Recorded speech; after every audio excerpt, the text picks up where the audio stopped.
So, Namaskaram everyone and let's start with the batch June 2024. Okay. So, अभी market में एक latest news already चल रही है कि सर सितंबर में भी एग्जाम होने वाली है और जनवरी में भी एग्जाम होने वाली है। वो बात की बात है, हमारी एग्जाम फिक्स है। तो जो जून 24 में जो एग्जाम होने वाली है तुम लोग की गाइस, वो अपनी क्या है, फिक्स है। तो हम लोग जून 24 के पॉइंट ऑफ व्यू से ही स्टडी करेंगे क्योंकि हमारा टाइम टेबल आ चुका है। ऑफिशियल वेबसाइट पे अभी तक कोई सर्कुलर पास नहीं हुआ है, ठीक है। यूजुअली नोटिफिकेशंस अगर कोई आती है तो ऑफिशियल वेबसाइट के ऊपर आ जाती है एज सुन एज पॉसिबल। ये 7 मार्च को न्यूज आई थी मार्केट में, if I am not wrong.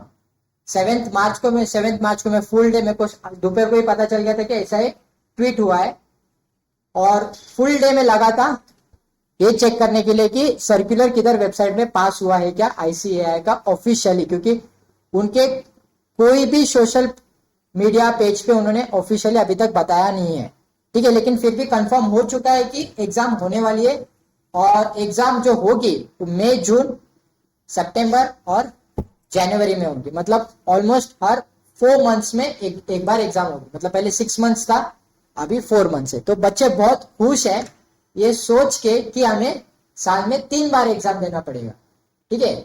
अच्छी बात है, बच्चे खुश भी होने चाहिए, लेकिन साइड बाय साइड आपको एक और उसका ड्रॉबैक भी पता होना चाहिए कि अभी जो पेपर्स चेक होंगे वो थोड़े स्ट्रिक्ट लेवल पे जाके चेक होंगे। यानी कि आपको यूजुअली आप जितना प्रिपरेशन कर रहे थे, आई थिंक उसमें और 50% ऐड करके आपको प्रिपरेशन करना, जो हम लोग का 100% था, अभी वहां पे 150% देना पड़ेगा आप लोग। आई एम नॉट टॉकिंग अबाउट 200% देना पड़ेगा, लेकिन 150% तो देना ही पड़ेगा, क्योंकि यस टाइम पीरियड कम कर दिया उन्होंने अभी, राइट। यूजुअली 6 महीने का जब गैप रहता है तो फैकल्टीज को पेपर चेक करने के लिए बहुत टाइम रहता है। अभी वैसे नहीं होगा, क्योंकि अगर अगले सितंबर में एग्जाम है, समझो जून में आपने एग्जाम दी, अगर आपको वापिस से सितंबर में एग्जाम देनी, तो आपके पास बीच में कितने महीने का गैप है? कमन गाइस, कितने महीने का गैप है आपके पास? सर जून में एग्जाम हम लोग की, वो भी मंथ एंड में, जुलाई एंड अगस्त, सितंबर में फटाक से पेपर है। तो रिजल्ट कब आएगा आप लोग का? जुलाई में आना ही है आपका रिजल्ट, आपके पास ऑप्शन नहीं है। आप लोग को आइडिया आ रही है ना? नहीं तो यूजुअली दिसंबर में एग्जाम होती थी, आप लोग का एग्जाम रिजल्ट कब लगा? फरवरी में लगा। जो एग्जाम दिसंबर में हुई थी उसका रिजल्ट कब लगा था? हमारा फरवरी में लगा था। फेब में रिजल्ट था, 7 Feb I think, if I am not wrong, 7 Feb, date याद है। तो वो हुआ था। फिर उसके बाद अच्छा खासा गैप था तभी, अभी गैप नहीं बचा। तो अगर किसको अटेम्प्ट लगता है तो उसके बाद अगला प्रिपरेशन करने के लिए भी गैप वापस से कम हो गया। अभी आप लोग के पास अच्छा खासा टाइम है, right. We have almost half of the March, half भी नहीं बोल सकता, मोर देन हाफ मार्च है हमारे पास अभी, ठीक है।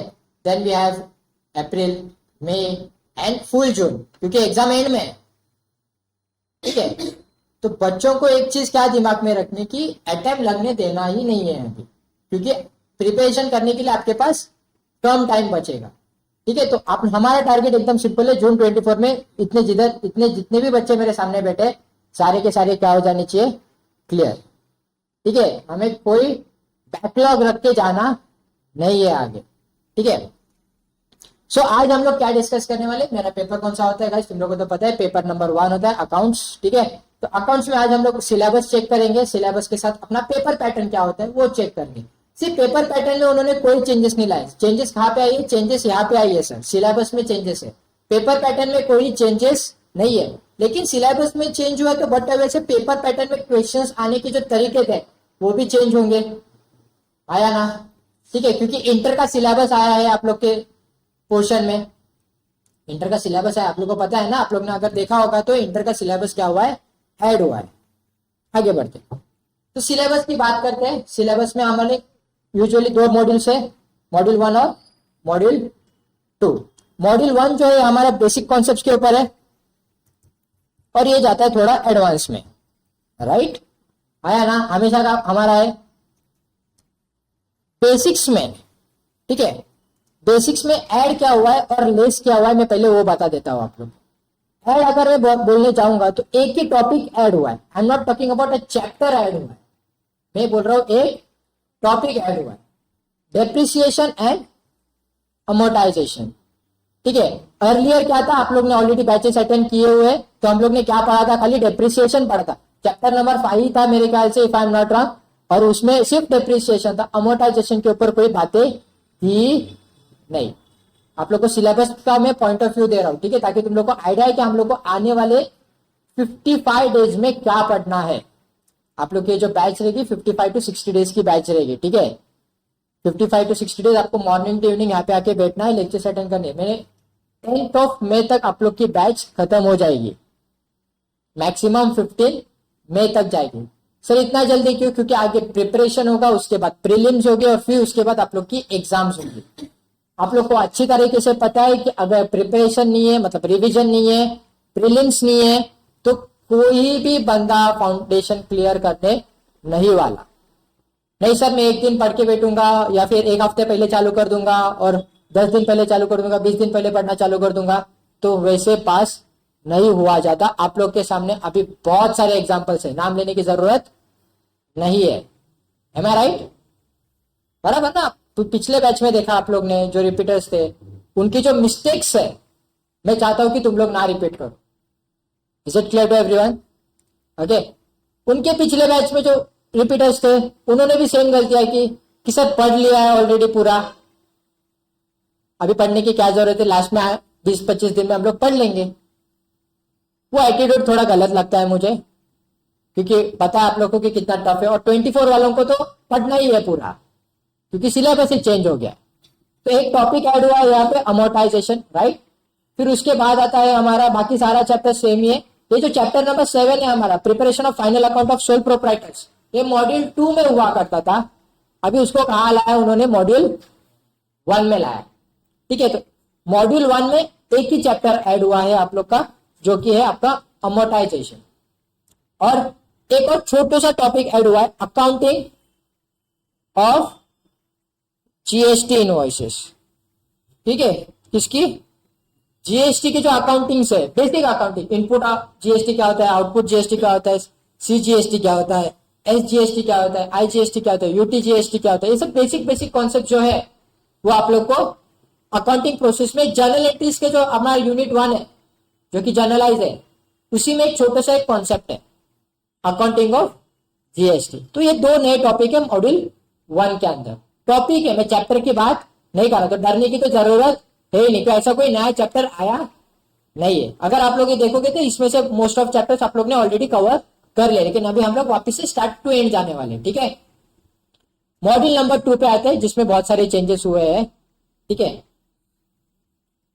Financial statement of not for profit organization, मतलब हमारा एनपीओ आया ना, एनपीओ से पहले भी था अभी भी है, तो इसमें कोई दोहराने वाली बातें नहीं है। Chapter number 9, accounts from incomplete accounts, ये क्या है? Chapter number 9, accounts from incomplete account. एकदम मजेदार चैप्टर है गाइस, पूरा का पूरा चैप्टर इंटर में था। इससे पहले कहां पे था? दिसंबर 23 तक कहां पे था वो चैप्टर? इंटर में था, और अभी ये कहां पे आ गया? पूरा फाउंडेशन में आ गया। गाइस जिसका बेसिक्स क्लियर है, बेसिक्स मतलब एकदम बेसिक्स, जर्नल एंट्री और लेजर्स, क्या बोला मैंने? जर्नल एंट्री और लेजर्स, जिसके क्लियर है, मतलब जिसको समझता है कि जर्नल एंट्री पास करने के बाद उसकी लेजर्स की एंट्री कैसे होती है, लेजर्स में पोस्टिंग कैसे की जाती है, अगर उसको वो चीजें पता है तो ये चैप्टर उसके लिए एकदम सिंपल है। सच बता रहा हूं, बेसिक्स के ऊपर पूरा चैप्टर है। अब जब मैं चैप्टर पढ़ाऊंगा तो आप बोलोगे कि क्या सर ये चैप्टर, अगर आप 11th स्टैंडर्ड में आपको ये चैप्टर सिखाया होगा फैकल्टी ने, तो आप लोग को आइडिया रहेगी। अगर नहीं सिखा रहेगा तो कोई बात नहीं, अपन सिखाएगा आप लोग को। ठीक है, इज इट क्लियर? फिर चैप्टर नंबर 10 में पार्टनरशिप एंड एलएलपीज अकाउंट। अभी बच्चे तो पहली बात ना कंफ्यूज हो गए थे, बहुत डर गए थे जब एक नया कॉन्सेप्ट आ गया था यहाँ पे, एलएलपी अकाउंट्स। ठीक है, एलएलपी मतलब क्या होता है गाइस? लिमिटेड लायबिलिटी पार्टनरशिप, मतलब एक पार्टनरशिप फॉर्म ही है ना, वो भी आया ना, लेकिन एक लीगल एंटिटी रहती है, वो एक लीगल एंटिटी रहती है। जैसे कि पार्टनरशिप फॉर्म एक लीगल एंटिटी नहीं होती। महाराष्ट्र के अंदर सिर्फ रजिस्ट्रेशन कंपलसरी है, महाराष्ट्र के बाहर आप रजिस्टर करो या ना करो फर्क नहीं पड़ता, लेकिन महाराष्ट्र में कंपलसरी है। वैसे एलएलपी का नहीं है, एलएलपी कहाँ की भी रहने दो, आरओसी के अंदर उसको इनकॉर्पोरेट होना ही पड़ता है। Is it clear? तो सिर्फ एक डिफरेंशिएशन है। अकाउंटिंग, अगर अकाउंटिंग के पॉइंट ऑफ व्यू से बात करोगे तो अकाउंटिंग दोनों का सेम ही होता है। तो बच्चे तो डर गए थे कि सर अभी एलएलपी का भी अकाउंटिंग सीखना पड़ेगा, पार्टनरशिप का भी सीख रहे, एलएलपी का भी सीखो। भाई डिफरेंस नहीं है, सेम ही है। क्या है ये? सेम है। लेकिन पार्टनरशिप में या एलएलपी अकाउंट्स में आप अगर देखोगे तो हमारे पास पहले एडमिशन था, रिटायरमेंट था और डेट था। ये तीन ही टॉपिक्स थे। इन्होंने चौथा यूनिट भी ऐड कर दिया जो है आपका डिसोल्यूशन। आगे इंटर का सेकेंड ग्रुप का सिलेबस आपको फाउंडेशन में आया है। ये जो चैप्टर नंबर 1 था, सॉरी चैप्टर नंबर 9 था, इनकम्प्लीट रिकॉर्ड्स, ये इंटर में ग्रुप 1 में था। और ये चैप्टर नंबर जो 10 है आप लोग का, ये डिसोल्यूशन जो एक यूनिट आया है वो आपका इंटर में सेकेंड ग्रुप में एक चैप्टर हुआ करता था पूरा। वो अभी कहां पे आ गया आप लोग को? फाउंडेशन में एक यूनिट के पॉइंट ऑफ व्यू से आया। तो बट ऑब्वियसली कि सर पूरा जो इंटर का सिलेबस था पूरा का पूरा आया है क्या? नहीं आया रहेगा। कुछ इंपॉर्टेंट जो एकदम डिफिकल्ट लेवल के क्वेश्चंस जो रहते हैं वो उन्होंने ऐड नहीं किए हैं। बेसिक चैप्टर्स बेसिक क्वेश्चंस के साथ ऐड किए उन्होंने एज ऑफ नाउ। आगे आगे जाएंगे तो सिलेबस चेंज होता रहता है, आप लोग को पता है हर 2 साल में सिलेबस चेंज होता है। तो सिलेबस जैसे जैसे चेंज होगा वैसे वैसे क्वेश्चंस ऐड होते जाएंगे। Is it clear to everyone? यहां तक किसी को कोई डाउट नहीं है? आ जाते हैं कंपनी अकाउंट्स पे। किस पे बात करेंगे अभी? Company accounts. कंपनी अकाउंट्स आपका 2 हिस्सों में डिवाइडेड था। कंपनी अकाउंट्स किसमें? 2 हिस्सों में आपका डिवाइडेड था। ठीक है, एक फाउंडेशन पे था और एक इंटर पे था। अभी दोनों भी उन्होंने कहां पे लाके रख दिया? फाउंडेशन पे लाके रख दिया। तो मैं जो अभी दिसंबर में जो क्लियर हुए ना उनको मैं लकी क्यों मानता हूं पता है? क्योंकि जो अभी चैप्टर्स फाउंडेशन में ऐड हुए हैं ना वो चैप्टर्स उन्होंने ना फाउंडेशन में पढ़े हैं ना वो लोग इंटर में जाके पढ़ने वाले हैं। मतलब उनका स्ट्रेस रेड्यूस हो गया है। समझ रहे हो क्या? क्योंकि वो चैप्टर्स अभी उधर भी नहीं है और ये फाउंडेशन उन लोग ने क्लियर कर दिया है। तो lucky lucky guys. Is it clear? ठीक है, तो ये चैप्टर्स अभी यहाँ पे पहले आई थिंक 4 यूनिट्स हुआ करते थे, राइट? अभी यहाँ पे 6 यूनिट्स है। तो ये चैप्टर पूरा उन्होंने क्या कर दिया है? बढ़ा दिया है। जो आपको इंटर में था वो भी आपका कहां पे लाके रख दिया इन्होंने? फाउंडेशन में था। तो आपकी सिलेबस क्लियर है। तो ज्यादा ऐसा कुछ ड्रास्टिक चेंज नहीं हुआ है आप लोग का सिलेबस में। एक चैप्टर ऐड हुआ है, ठीक है, और 4 टॉपिक्स ऐड हुए। आ गई मेरी बात समझ में? एक चैप्टर जो ऐड हुआ है वो डिफिकल्ट नहीं है। Is it clear? और एक बात आप लोगों को तो पता ही है, जरा कोरस में मेरे को जोर से आंसर चाहिए इस चीज का। हमारे इस पूरे सिलेबस में से एक क्वेश्चन मैंडेटरी अब तक हर एग्जाम में आया है, वो कौन सा क्वेश्चन है? हाँ, एनपीओ, राइट? तो एनपीओ एक ऐसा क्वेश्चन था जो सर 2018 से 2023 तक हर अटेम्प्ट में आया है। मैं फाइनल अकाउंट्स की बात नहीं करता क्योंकि आप लोग को मैंने एग्जांपल्स दिखाया, फाइनल अकाउंट्स कंपलसरी क्वेश्चन नहीं है, एनपीओ है। मैं वैसे ही बता रहा हूं, इंटर में 2018 से लेकर 2023 तक इनकम्प्लीट रिकॉर्ड्स हमेशा आया है, हमेशा आया है। तो आगे जाके बताऊंगा कि फाउंडेशन में भी वो आएगा, कैसे आएगा वो आगे बताऊंगा। सर ये तो एडिशनल चैप्टर्स की बातें हो गई, रेड्यूस क्या हुआ वो भी तो बता दो जरा, तसल्ली तो मिले। कम क्या हुआ? ये तो ऐड की बातें चल रही थी अब तक। तो रेड्यूस क्या हुआ है? Sir bill of exchange and promissory note chapter number 6 पे आते हैं। अभी जरा यहाँ पे क्या क्या पढ़ना पड़ता था? सब पहले बिल ऑफ एक्सचेंज पढ़ो, फिर सेल एंड अप्रूवल बेसिस पढ़ो, फिर उसके बाद कंसाइनमेंट पढ़ो, फिर उसके बाद एडीडी पढ़ो, फिर उसके बाद अकाउंट करंट पढ़ो। सर क्यों पढ़ना है इतना? और वो एडीडी तो इतना दिमाग में जाता है कि सर हमारे बच्चे गलत करके आए पेपर में। हाँ अनुराधा, नहीं कंफ्यूजिंग है क्योंकि डेट्स याद रखने पड़ते हैं यार। तो सारे चैप्टर्स उन्होंने वो ऐसे उनको राम राम कर दिया और वो चैप्टर्स क्या कर दिए उन्होंने? हटा दिए। मतलब कितने चैप्टर्स गए आपके? 4 यूनिट्स गए। कौन से? कंसाइनमेंट गया, सेल ऑन अप्रूवल बेसिस गए, एडीडी गया और अकाउंट करंट। अकाउंट करंट आया था टाइम में? भाई तो बताओ, अकाउंट करंट आया ना तो समझ जाना तुम पेपर में श्राप लेके गए हो। क्योंकि अकाउंट करंट इतना बड़ा रहता है टेबल। आया था कि नहीं आया था?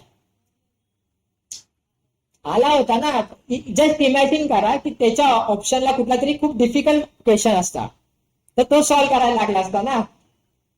सो क्या नहीं, एकदम इजी है. कॉन्सेप्ट अगर देखोगे तो वो बहुत इजी है, लेकिन उसका जो प्रेजेंटेशन है वो बहुत टाइम लेता है और 5 मार्क्स के लिए आता है. कितने मार्क्स के लिए आता है अकाउंट करंट? 5 मार्क्स के लिए. वर्थ है क्या? आप लोग ने जिन्होंने सॉल्व किया उनको पता है वर्थ नहीं है वो सर. ठीक है, आगे बढ़ते हैं. पेपर पैटर्न, अब तक हम लोग ने सिलेबस की बातें की. तो सर 4 यूनिट रिड्यूस किए. हाँ भाई, उतना ही रिड्यूस है और कुछ रिड्यूस नहीं है. बाकी सब जैसा पहले था वैसे का वैसे ही आगे बढ़ रहा है. आगे बढ़ते हैं, पेपर पैटर्न की बात करते हैं. यूजुअली हमारे पास कितने क्वेश्चन रहते हैं गाइस? बताओ कितने क्वेश्चन आते हैं आप लोग को? तो पता है सर, टोटल 6 क्वेश्चन रहते हैं ना.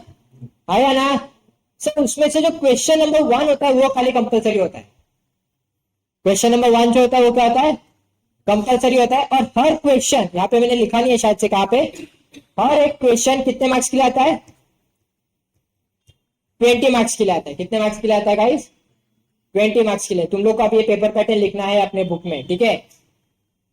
जहां पे भी हो, मैंने हमेशा बोला है तुम लोग को एक सेपरेटली एक नोटबुक बनाओ, एक इंपॉर्टेंट डायरी बनाओ, जहां पे आप सिर्फ इंपॉर्टेंट चीजें लिखो. अभी देखो आधे लोग तो मेरे को मिडल ऑफ द बुक दिख रहे हैं. नहीं मतलब आप लोग ने पहले पढ़ाई की है, इसके लिए आप मिडल ऑफ द बुक पे पहुंचे हो, वो अलग बात है. पेपर पैटर्न गाइस इंपॉर्टेंट है. मैंने हमेशा बताया, आप सब्जेक्ट को स्टडी करने से पहले उस एग्जाम को स्टडी करो जो आप देने वाले हो, ताकि आपको आइडिया है कि पेपर कैसे आने वाला है. अकाउंट्स मैंने हमेशा बताया, क्वेश्चन पढ़ने के बाद अकाउंट्स पहले आपके दिमाग में आना चाहिए और फिर आपके पेपर पे आना चाहिए. बच्चे क्या करते हैं, क्वेश्चन पढ़ते हैं, पोस्टिंग करना शुरू कर देते हैं. हमें वो करना नहीं है. Alright guys, pay attention now. So paper pattern, question number 1 compulsory question, you have to attend it. कुछ भी हो जाए आपको ये क्वेश्चन छोड़ना नहीं है, ठीक है? उसमें 3 कैटेगरी, 3 सब क्वेश्चन आते हैं. Question number 1A, question number 1B, question number 1C, ठीक है? क्वेश्चन नंबर 1A जो होता है ये फिक्स रहता है, ये ट्रू और फॉल्स आता है. यहाँ पे क्या आता है? ट्रू और फॉल्स. 12 मार्क्स के लिए. कितने मार्क्स के लिए?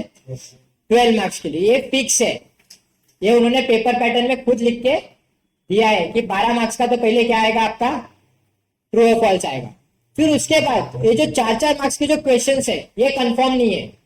यहाँ पे आपको थियरी का क्वेश्चन आ सकता है, यहाँ पे आपको जर्नल एंट्री का क्वेश्चन आ सकता है, यहाँ पे आपको लेजर का क्वेश्चन आ सकता है, सब्सिडरी बुक्स का क्वेश्चन आ सकता है, डेप्रिसिएशन का क्वेश्चन आ सकता है. तो ये डिपेंड्स करता है. लेकिन क्वेश्चन नंबर 1 इसी पैटर्न में आएगा, ABC.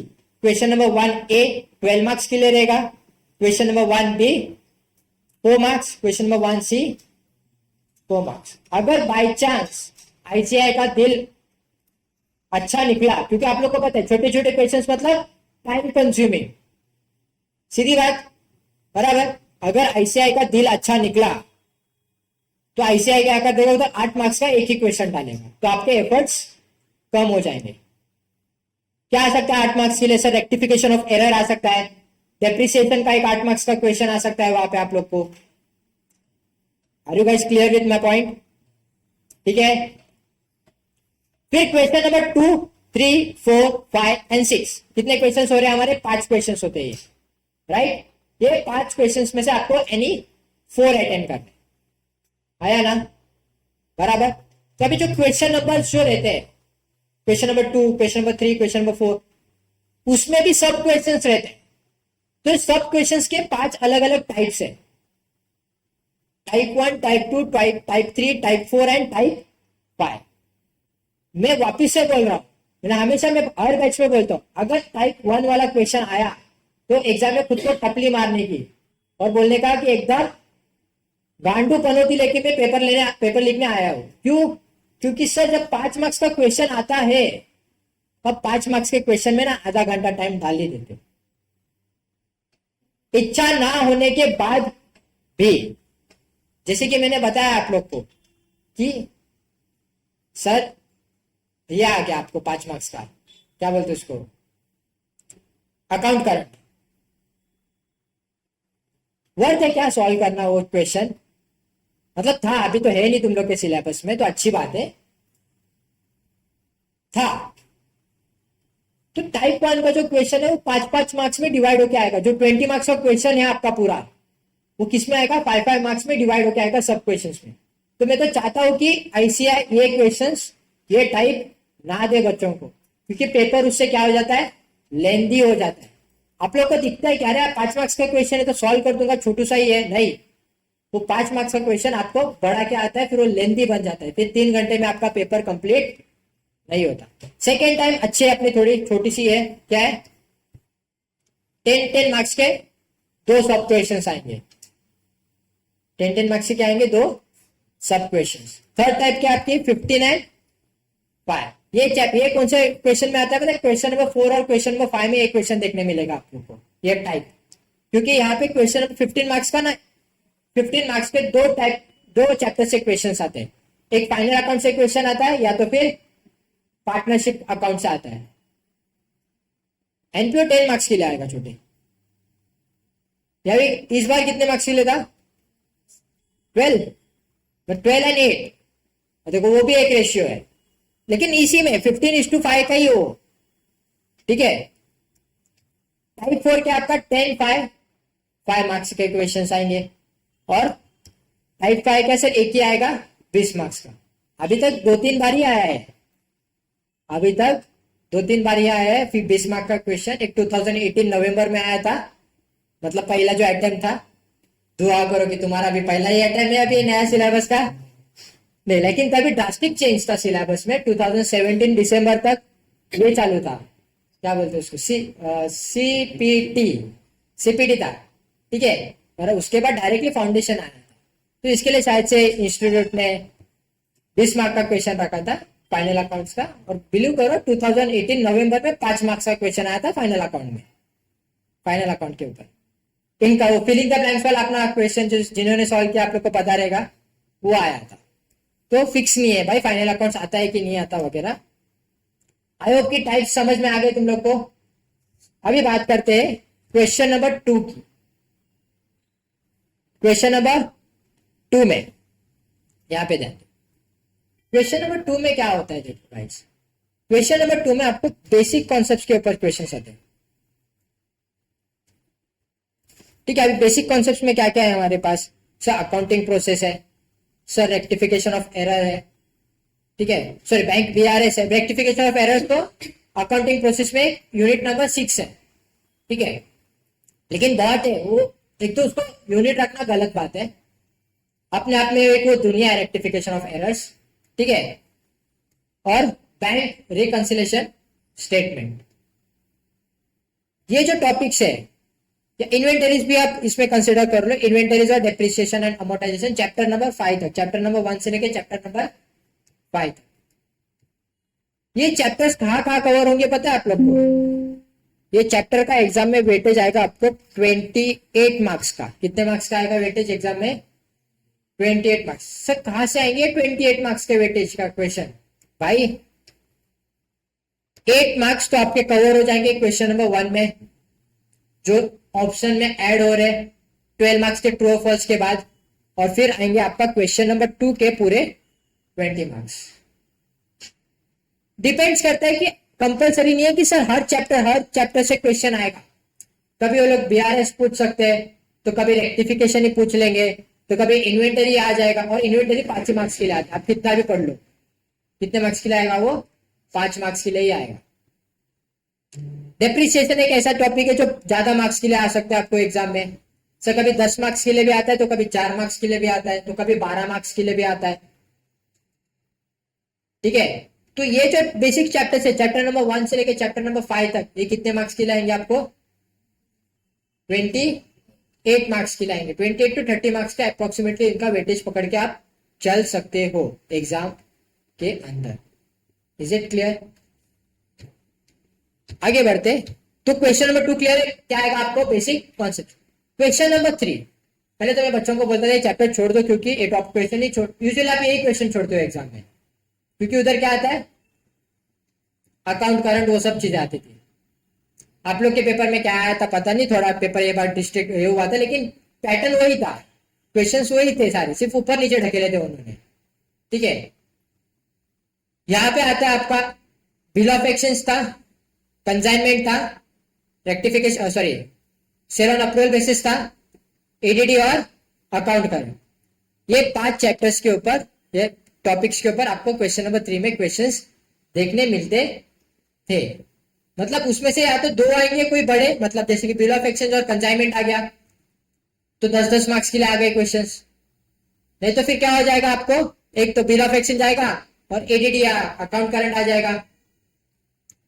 ठीक है, या फिर क्या होगा, कंसाइनमेंट आएगा, सेल ऑन अप्रूवल बेसिस और एडीडी आएगा। Sale on approval basis 5 marks के लिए आता था एग्जाम में, लेकिन अभी तो उन्होंने ये यूनिट से हटा दिए ना, तो बचा क्या खाली बिल ऑफ एक्सचेंज बचा। मतलब सर इधर सिर्फ 10 मार्क्स का आएगा खाली वेटेज जो बच रहा है मेरा, यहाँ पे कितने मार्क्स का वेटेज बच रहा है मेरा, 10 मार्क्स का बच रहा है खाली। आगे अगर बात करेंगे, आगे अगर बात करते हैं, इधर गया भाई चैप्टर, हाँ बिल ऑफ एक्सचेंज हो गया, तो भाई उसके ऑप्शन में क्या आ रहा है मेरा, क्या आ रहा है, फाइनल अकाउंट्स। तो मतलब आपको अभी फाइनल अकाउंट्स एग्जाम में देखने मिल सकता है, कितने मार्क्स का, 10 मार्क्स का। हो गया, अभी फाइनल अकाउंट की इज्जत ज्यादा नहीं हो, हाइप बन गई थी। एक टाइम था जब फाइनल अकाउंट मतलब 20 मार्क्स का क्वेश्चन, नहीं, अभी दुनिया बदल चुकी है। तो आप लोग भी क्या करते हैं, दुनिया को देखने का नजरिया बदल डालते हैं। ठीक है, चलो क्वेश्चन नंबर कहां पे पहुंच गए, अभी हम लोग क्वेश्चन नंबर 4 पे आ गए। ठीक है, तो मैंने क्या बताया, क्वेश्चन नंबर 2 में क्या है, हमारा बेसिक कॉन्सेप्ट है। ठीक है, क्वेश्चन नंबर 3 में क्या है, बिल ऑफ एक्सचेंज आएगा और क्या आएगा, फाइनल अकाउंट आने के चांसेस है, कितने मार्क्स के लिए, 10-10 मार्क्स के लिए। ठीक है, फिर आएगा आपका क्वेश्चन नंबर 4। क्वेश्चन नंबर 4 में आपको देखने मिलेगा पार्टनरशिप अकाउंट्स। क्या देखने मिलेगा आपको guys, partnership accounts. Partnership accounts कितने मार्क्स का आता है गाइस, 15 मार्क्स का आता है। एडमिशन कितने मार्क्स का आया था ये बार, 10 मार्क्स का आया। तो उसका ऑप्शन में क्या था, रिटायरमेंट एनपी होता शायद से, डेप्रिसिएशन और cash flow. Again same thing, दो हुए ना, अगर रिटायरमेंट और डेथ आता तो 15 मार्क्स पे पहुंच जाता हूं। अगर एडमिशन में उन लोग ने गुडविल कैलकुलेट करने बोला रहता तो कितने मार्क्स का चले जाता, 15 मार्क्स। क्योंकि जून 23 का जो एग्जाम था, जून 23 में क्या हुआ था मैं बताता हूं तुम लोग को। जून 23 में सिर्फ 15 मार्क्स का रिटायरमेंट आया था, प्लस कैलकुलेशन ऑफ गुडविल आया था। क्या आया था, गुडविल कितने मार्क्स के लिए, 5 मार्क्स के लिए। ये कब की बात है, जून 23 की बात कर रहा हूं मैं, मतलब लास्ट टू लास्ट अटेम्प्ट की बातें कर रहा हूं। तो यहाँ पे ऐसे आते, लेकिन एडमिशन पार्टनरशिप अकाउंट्स पे इधर क्वेश्चन देखने मिलेगा ही मिलेगा।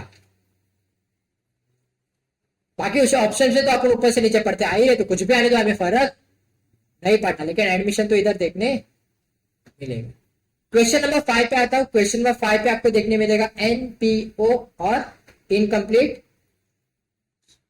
रिकॉर्ड्स, 10-10 मार्क्स के लिए। Are you getting my point. ठीक है, इनकम्प्लीट रिकॉर्ड कभी कभी बड़ा होता है।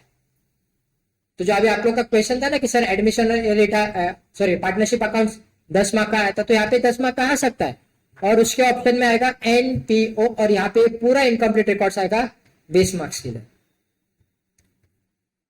बहुत बड़ा रहता है भाई, इनकम्प्लीट रिकॉर्ड्स बड़ा रहता है। अगर बहुत सारे लेजेस बताए गए रहेंगे ना उन्होंने, तो इनकम्प्लीट रिकॉर्ड्स बढ़ जाता है आपका, 3-4 पेजेस का तो सॉल्यूशन बनता है खाली, लेकिन इजी होता है। वही वापिस ड्रॉ वगैरह करना पड़ता है, लेजेस बनाने पड़ते हैं बहुत सारे।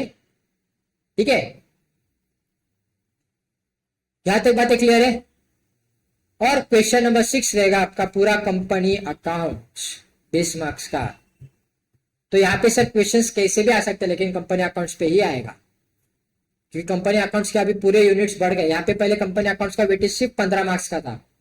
अगर आपने इसके पहले के जितने भी पेपर आप जाके देखोगे, अगर देखे रहेंगे तो अच्छी बात है, नहीं देखे रहेंगे तो देख लेना। अगर वो भी नहीं करना तो मैं दिखाई दूंगा, ठीक है, क्योंकि मैं सॉल्व करूंगा ना पे क्लास में। तो आप देखोगे तो जाके पता चल जाएगा आपको कि 15 मार्क्स का ही वेटेज था और उसके लास्ट में 5 मार्क्स का कुछ तो भलता ही पूछ देते थे वो लोग। कभी थ्योरी पूछ लिया तो कभी कोई प्रैक्टिकल क्वेश्चन पूछ लिया, लेकिन अभी वैसे नहीं होगा as per as my information, क्योंकि अभी उन्होंने वेटेज बढ़ा दिया है कंपनी अकाउंट्स का, चैप्टर सिलेबस बढ़ गया। तो यहाँ पे पूरा 20 मार्क्स का क्या आएगा आपको कंपनी अकाउंट्स देखने मिलेगा। और भाई कंपनी अकाउंट्स इंपॉर्टेंट इसलिए है सर, किस कॉन्फिडेंस से आप बोल रहे हो कि ये आएगा ही, क्योंकि भाई आगे जाके इंटर में आपको अकाउंट्स जो पढ़ना है वो कंपनी के पॉइंट ऑफ व्यू से ही पढ़ना है। इंटर में अभी सिर्फ उन्होंने कंपनी ही रखा है, उन्होंने सोल प्रोप्राइटर हटा दिया, फाउंडेशन पे लाके छोड़ दिया, उन्होंने पार्टनरशिप फॉर्म पूरा फाउंडेशन में लाके रख दिया।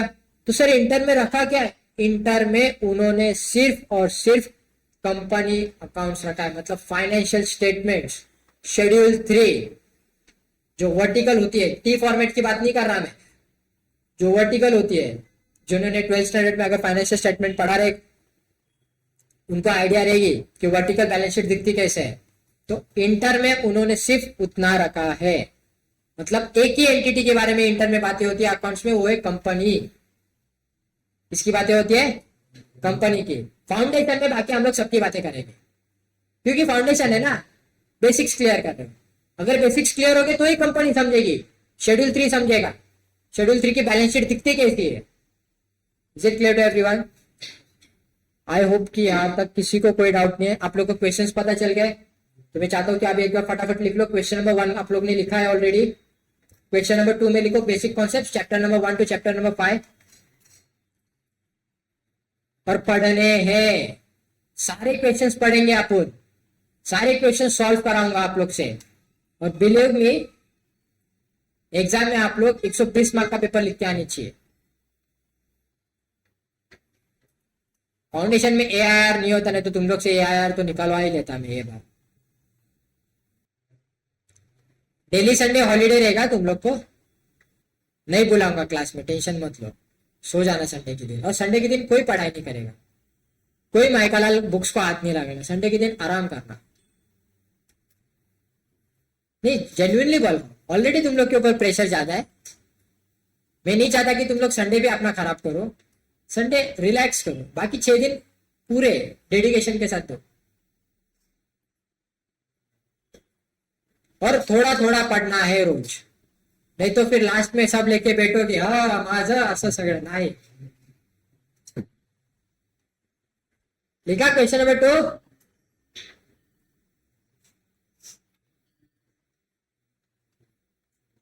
थ्री भी लिखा, 4 5 भी लिख दो फटाफट, चलो।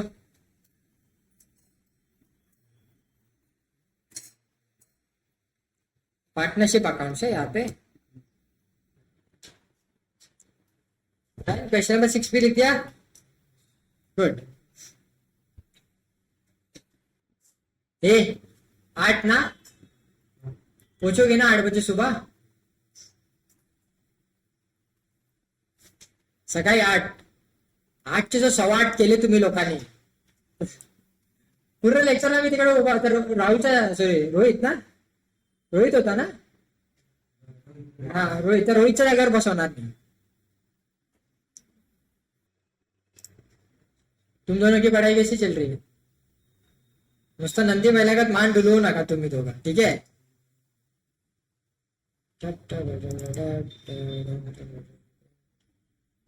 मैंने 7:30 रखा था, तुम लोग नालायक लोग 8:30 कर रहे हो, 8 कर रहे हो। ओके गाइस, ये रहा आप लोग का शेड्यूल, शेड्यूल यही फॉलो होने वाला है, तो इसमें कोई डाउट नहीं है, तुम लोग पढ़ सकते हो, देख सकते हो।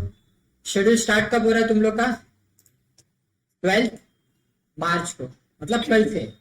आज तो क्या वार्म अप था, ये क्या था? वार्म अप था। आज तो मैं सिर्फ सिलेबस बता रहा हूँ तुमको, कल तो सिलेबस चालू होगा, स्टार्टिंग से चालू होगा, फ्रेश, ठीक है? फिर उसके बाद है तुम लोग का बैच चालू रहेगा पूरा 11 मई तक, मतलब जो सैटरडे आ रहा है, हर संडे को तुम लोग को छुट्टी दी गई है. Sunday there won't be lectures, full no lectures. मैं सारे फैकल्टी मैम को भी बोलूंगा, राहुल सर को भी बोलूंगा कि संडे को कोई लेक्चर्स नहीं लेने. ठीक है. हाँ, इतना क्यूरियोसिटी ठीक है. मैथ्स फैकल्टी है, तुम लोग को आने वाले हैं पढ़ाने के लिए. ठीक है, उनका ही लेक्चर है, मेरा नहीं है लेक्चर. राइट, शक्ल देख देख के भी तुम लोग थक गए रहोगे मेरी. ठीक है, तो ये ऐसे चलने वाला है. हाँ, इकोनॉमिक्स भी कल से स्टार्ट हो जाएगा तुम लोग का.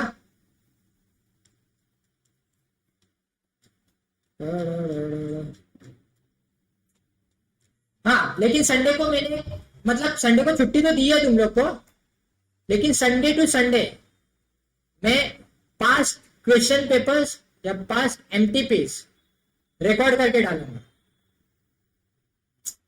सॉल्व करके तुम लोग के लिए. मतलब यूट्यूब पे जाएगा वो वीडियो, तो तुम लोग जब तुम लोग का मन करेगा तब उसको देख लेना. Sunday will be free for you guys. तुम लोग को आना नहीं है वगैरह, लेकिन उसमें भी अगर किसमें है मतलब किसी नहीं आना है, मेरे को लाइव बैच करके अटेंड करना है, तो आगे बैठ सकते, कोई प्रॉब्लम नहीं है. मैं खास बोलतो ना, आपण खास मराठी मैं बोल सकता तुम्हें, काय प्रॉब्लम नहीं है. ठीक है, लेकिन हाँ, मैं तो चाहता हूँ कि संडे को तुम लोग ना पढ़ो कुछ. हाँ, लेकिन अभी तुम लोग मांगोगे गुड़ी पाड़वा को छुट्टी. नहीं नहीं, मांगोगे तुम लोग. क्या तारीख आ रही है देखो, गुड़ी पाड़वा 9 तारीख को है ना, तो वो छुट्टी तुम लोग को दूंगा मैं, कोई दो राय नहीं है, दूंगा छुट्टी. लेकिन 7 तारीख को लेक्चर रहेगा, फिर थोड़ा एडजस्ट करने पड़ेंगे गाइस, क्योंकि और गाव वाव आणि नालायकांनो 3च महिने तुमच्याकडे. आता जर कोण आजारी पडलं तुमच्यातलं सध्या, नहीं अरे तुम लोग बीमार गिर जाते हो ना, टेंशन आ जाता है मेरे को. ठीक है, तो ऐसे एक सेकेंड शेड्यूल ऐसे चलेगा. 8:30 to 10:30 आप लोग का पहला लेक्चर रहेगा. 10:30 को आपको प्रॉपर ब्रेक मिलेगा. 10:30 के बाद आपको हाफ एन आवर का ब्रेक दिया है यहाँ पे. 11 o'clock to 2 o'clock इकोनॉमिक्स रहेगा इनिशियल डेज पे, क्योंकि मैम यहाँ पे अवेलेबल नहीं है. मैम कल फ्लाइट है मैम की, कल मैम दुबई जा रहे हैं, तो मैम जैसे रिज्वाइन करेंगे तो मैम के लेक्चर स्टार्ट हो जाएंगे. ठीक है, लेक्चर नंबर 3 जो होगा आप लोग का, वो क्या होगा 2:30 to 5 o'clock तक. लास्ट लेक्चर जो होगा आपका मैथ्स का लेक्चर होगा. ठीक है, तो लंच के बाद मैं चाहता हूँ कि तुम लोग सो ना करके, मैंने चेरी नहीं रखा है. मैथ्स में कैसे जरा जिंदा तो रहोगे. लॉ रख दूंगा या इकोनॉमिक्स रख दूंगा तो कसम से तुम लोग को फिर ऐसा कुछ भी पढ़ा हुआ, मैम कुछ भी पढ़ा, तुम लोग को लोरी की तरह लगेगा. और 5:30 के बाद doors will be open for you guys. जितने बजे तक तुम लोग को बैठना है उतने बजे तक तुम लोग यहाँ पे बैठ सकते हो. जितने बजे तक बैठना है उतने बजे तक बैठ सकते हो. तुम लोग में से कोई चाहता है कि सर मैं शिफ्ट होना चाहता हूँ यहाँ पे आप लोग के साथ, बॉयज लोग, क्योंकि हम लोग तो यहाँ पे ही रहते हैं. मैं, मयूर सर, यश जो इधर बैठा था, यश, वो सागर सर, हम लोग तो यहाँ पे ही रहते हैं ना. तो अगर तुम लोग में से कोई चाहता है कि सर मैं आपके साथ आना चाहता हूँ रहने के लिए, तो मैक्सिमम टाइम पढ़ाई को दे सकता हूँ. तो यहाँ पे मेरे को 2 ही टकले दिखते हैं जो बाहर से आते, तो एक को तो मैं बोल नहीं सकता, लेकिन एक को बोल सकता हूँ. एक सुप्रिया बाहर से आती है बहुत, और सिद्धू 2 घंटे रोज ट्रैवलिंग के जाते हैं. तो ये ठीक है, तो मैं चाहता हूँ कि तुम लोग देख लो डिसिजन घे सिद्धू. आता माहिती आहे, नाही तर मग मला परत ना ते नको आहे. मागच्या 12th प्रोव्हिजन मधनं कोण पास झालं, एकच पास झालं. नाही तुम्ही किती आहात, 1 2 3 4 5 6 जाणार, मला 6च्या 6 क्लिअर पाहिजे. मग मला काही एक्सक्युजेस नको. मग बाकी फूड स्टे वगैरे मी राम सरांशी बोलेन. आणि you guys are assets to us ना. सिद्धू तो तू एम्प्लॉय का स्टुडंट आहेस ऑर्गनायझेशन मध्ये. आम्ही हे ऑफर प्रार्थनाला पण दिली. Take your call. गर्ल्स साठी आम्ही ऑलरेडी आम्ही इथे काय राहतो माहितीये का, घरी एक मुली येऊन राहतील म्हणून. मुली याला नाव घेतलं आम्ही इकडे ऍडजस्ट करत राहतो, म्हणजे आमचा रूम एम्प्टी आहे तिथे, कोण नाही राहते तिकडे. ठीक आहे सुप्रिया, थिंक फॉर इट. कारण का ट्रॅव्हलिंग मला प्रॉब्लेम नाही, तुम्ही घरात नेता. उलट घर भाई मी आजच घरात ना सकाळी घरात ना आलो, जे काल मी मुंबईमध्ये होतो. तो घर होता है भाई, स्वर्ग है वो. ठीक है, लेकिन खुद का स्वर्ग बनाने के लिए स्वर्ग से निकलना भी पड़ता है, तो वैसा है। अब ये क्लियर है, इसमें किसी को कोई डाउट नहीं है? तो सुबह 2.5 घंटे का आपका अकाउंट्स का लेक्चर रहेगा, फिर 3 घंटे का आपका थियरी रहेगा बीच में, 11 से 12, 12, 1, 2 बजे तक 3 घंटे का थियरी रहेगा बीच में। तो मैं चाहता हूँ कि जो नाश्ता वास्ता होगा तुम लोग का, तो तुम लोग सुबह जल्दी करके आना।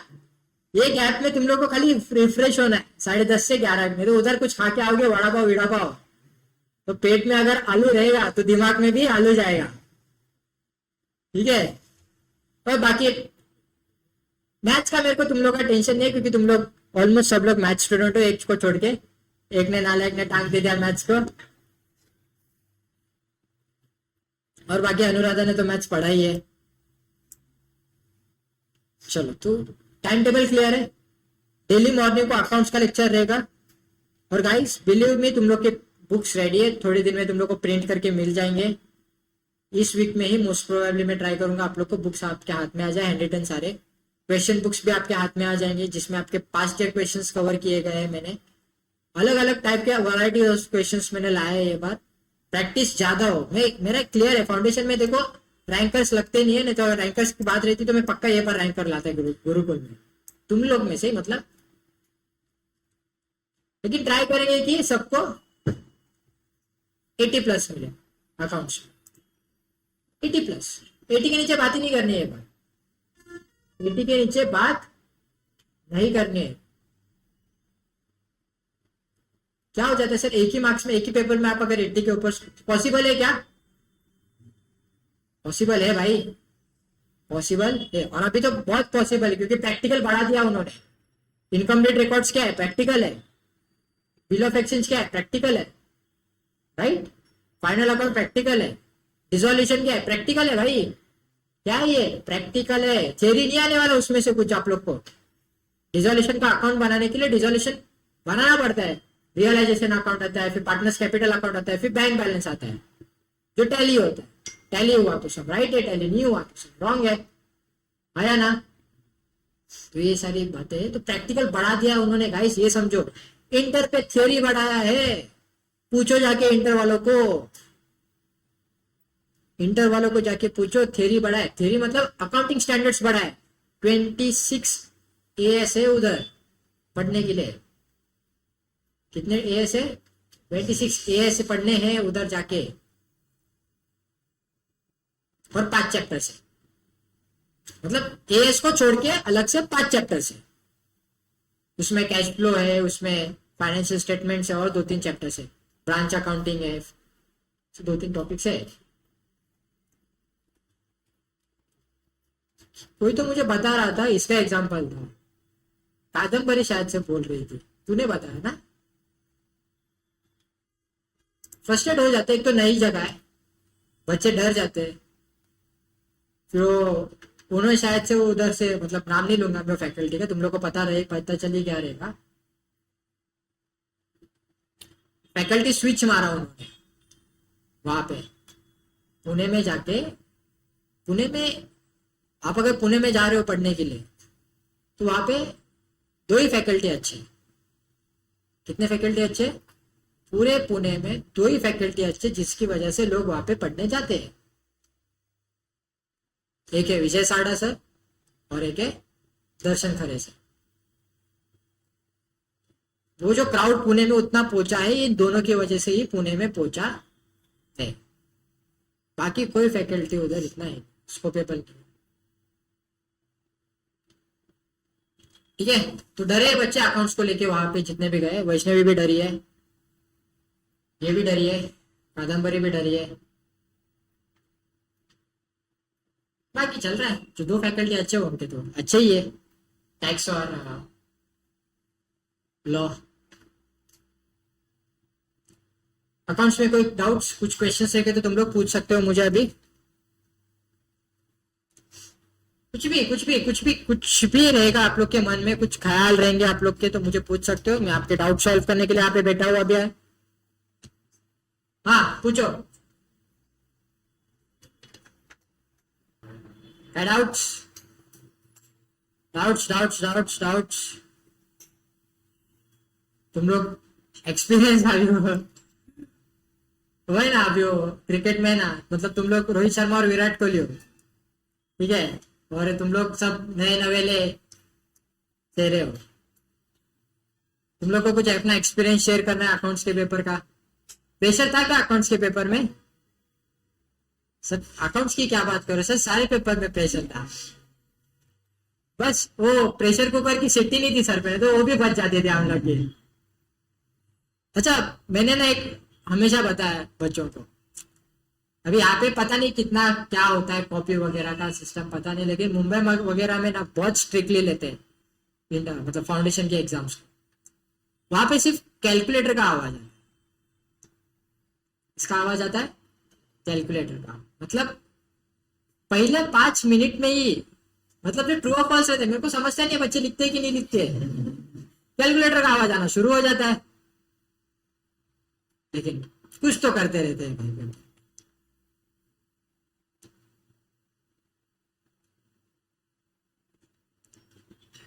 और मैं तुम लोग को एक और बात बता रहा हूँ, फाउंडेशन क्लियर हुआ तो हवे में मत चढ़ना कि हो गया क्लियर। इंटर टॉप लेवल पे जाके रखा है, जाके उनको पूछ लो जिनको अटेम्प्ट लगे, सबको लगे हैं अटेम्प्ट। क्यों अटेम्प्ट लगे बताओ उन लोग को, या फिर जो फाउंडेशन में भी जो रिपीटर्स दे रहे हैं उनका तो क्लियर हो जाना चाहिए ना, क्यों नहीं हो रहा है क्लियर? एक तो खुद का कर रहे हैं और लैक ऑफ नॉलेज है, क्योंकि पता ही नहीं है करना क्या है। पता तो रहना चाहिए ना कि करना क्या होता है, पढ़ाई कैसे करनी है। और एक बार सच्ची में मैं तुम लोग से चाहता हूं कि तुम लोग 80 के नीचे बात ही मत करो अकाउंट्स में। मैं ट्रू और फॉल्स की भी बुक देने वाला हूं तुम लोग को। ट्रू और फॉल्स की क्या दूंगा तुम लोग को? बुक दूंगा। उसमें बहुत सारे ट्रू और फॉल्स रहेंगे, 100+ ट्रू और फॉल्स रहेंगे। तो उससे क्या फायदा होगा भाई? तुम लोग को आइडिया है कि ट्रू और फॉल्स कैसे लिखा जाता है? तुम लोग को पढ़ने के बाद पता चल जाता है सर ट्रू है कि फॉल्स है। प्रॉब्लम किधर आता है? रीजन लिखने में। सेंटेंस पढ़ने के बाद पता चल जाता है सर ट्रू है कि फॉल्स है। प्रॉब्लम आता है रीजन लिखने में। जब 100 रीजन पढ़ोगे ना तो खुद का रीजन बना ही लोगे। हाँ, अरे रीजन क्या होता है? एक्सक्यूज होता है ना एक। तुम लोग तो सालों 100 दे देते हो क्लास में आने के टाइम पे, तो पेपर में लिखने के टाइम पे क्यों नहीं? सर तभी एक्सपीरियंस नहीं है ना हम लोग को। अभी ऐसा एक्सपीरियंस लेंगे तो एक्सपीरियंस ले लेंगे ना। तो मैं तुम लोग को क्या क्या देने वाला हूं मैं तुम लोग को क्लियर कर देता हूं। एक तुम लोग की हैंड रिटन, एक सेकंड ये रेड कलर दिख नहीं रहा है, एक हैंड रिटन बुक, ठीक है, प्लस क्वेश्चन बैंक। एक ही में रहेगा, ये मर्ज रहेगा। क्या रहेगा ये? मर्ज। एंड एक ट्रू और फॉल्स बुकलेट मिलेगी। क्या क्या मिलेगा तुम लोग को सर? एक हैंड रिटन बुक जिसमें नोट्स लिखे रहेंगे। मतलब एक बार मैं तुम लोग से डबल मेहनत नहीं कराऊंगा कि इधर देख के लिखो, कोई गरज नहीं। अपन ने नोट्स बनाए लाए बार, तो एक बार लिखाऊंगा कब? अपन ज्यादा फोकस किस पे करेंगे? प्रॉब्लम सॉल्विंग पे। तो मेन टारगेट क्या है अपना? Problem solving. एग्जाम में जाके प्रॉब्लम सॉल्व करने हैं अपने, मैक्सिमम क्वेश्चन अटेंड करके आने, जिससे कि स्पीड बढ़ेगी। आया ना? क्लियर है? तो हैंड रिटन बुक मिलेगी, मतलब जो मैं लिखा के देता था ना यहाँ पे पहले, तो वो अभी तुम लोग को ऑलरेडी बुकलेट में लिखा हुआ मिलेगा। ठीक है, तो एक वीक में आ जाएगी तुम लोग की बुक्स प्रिंट होके, तो तुम लोग उसको रेफर करनी है। फिर उसके बाद है आप लोग का question bank. Question bank important है। क्वेश्चन बैंक में खाली क्वेश्चन दूंगा, सॉल्यूशन तो अपन लिखेंगे, सॉल्यूशन भी दे दूंगा, तो लिखोगे क्या? तो क्वेश्चन बैंक में क्या मिलेगा आप लोग को? खाली क्या मिलेगा? क्वेश्चंस मिलेंगे हर चैप्टर के ऊपर। इलस्ट्रेशन तो सॉल्व करने ही है, plus 10 additional questions other than illustrations. Illustrations को छोड़ के और 10 क्वेश्चन। तो मुझे कोई घर पे जाके ये नहीं बोलना चाहिए कि भाई पढ़ाई तो टाइम नहीं है। जस्ट सेकंड, घर पे से फोन आ रहा है मेरे को। नहीं भाई लोग समझ रहे हैं कि मैं क्या बोल रहा हूँ तुम लोग को? पक्का ना? कोई डाउट नहीं ना? तो अपने को सॉल्विंग के ऊपर ज्यादा ध्यान देना है। 100%, 120 मार्क का। मैं 100% की अभी बात कर रहा तो मैं 100 मार्क्स की बात ही नहीं कर रहा तुम लोग के साथ। कितने मार्क्स का पेपर अटेंड करना है? 120 मार्क्स का पेपर अपने को अटेंड करना है। ये बात होगा क्या पॉसिबल है? क्या पॉसिबल है? अगर तरह तरह के क्वेश्चंस अगर हम सॉल्व करके जाएंगे पेपर के लिए, जो हमको पता है कि हाँ ये क्वेश्चन ऐसा है, तो सॉल्व करने आएगा। क्या होता है सर, पेपर मॉड्यूल से ही आते हैं ना। कितने क्वेश्चंस थे मॉड्यूल के बाहर के? कितने अलग था? कोई ऐसा अलग से एक वैरायटी ऑफ सर वेरिएंट उठा के डाला था उन्होंने पेपर में और बोला था सॉल्व करो? था एक भी पेपर क्वेश्चन ऐसा? पैटर्न, मैं नाम की बात नहीं कर रहा, मैं फिगर्स की बात नहीं कर रहा, मैं पैटर्न की बात कर रहा हूं। था क्या कोई अलग सा ऐसा कोई पैटर्न आया था? नहीं सर, उन्होंने ना एडमिशन में रिटायरमेंट पूछ लिया था। था क्या ऐसा कोई क्वेश्चन? था नहीं ना सर। डेथ, रिटायरमेंट और डेथ में एडमिशन का क्वेश्चन हमने सॉल्व किया, लेकिन एडमिशन में रिटायरमेंट ऐसा कोई क्वेश्चन नहीं था। नए टॉपिक्स है, नए टॉपिक्स भी पढ़ेंगे ना अपन, अच्छे से पढ़ेंगे, कोई डाउट, अच्छे से पढ़ेंगे। तो टारगेट कितना है ये बार? 80 प्लस। अटेंड कितने करके आने हैं भाई? 120 पूरा अटेंड करना ही करना है। जब हम लोग 120 बोलेंगे तब हम लोग जाके कुछ 115 अटेंड करके आएंगे। कुछ भी होने दो, छोड़ना कुछ नहीं है। और जितना मैं प्रैक्टिकल के ऊपर ध्यान दूंगा तुम लोग के, तो तुम लोग का प्रैक्टिकल स्ट्रांग हो जाएगा, तो तुम लोग की राइटिंग पावर बढ़ जाएगी। भाई तुम लोग को आता है, मैं ये नहीं बोल रहा तुम लोग को आता नहीं है, तुम लोग कर लेते हो। प्रॉब्लम एक ही जगह पे आती है कि सर 3 घंटे कम गिरते हैं, और एक आधा घंटा ऐड करके दे दिया उन्होंने ना, तो हम लोग 120 के सर 150 मार्क का भी लेके आ जाएंगे।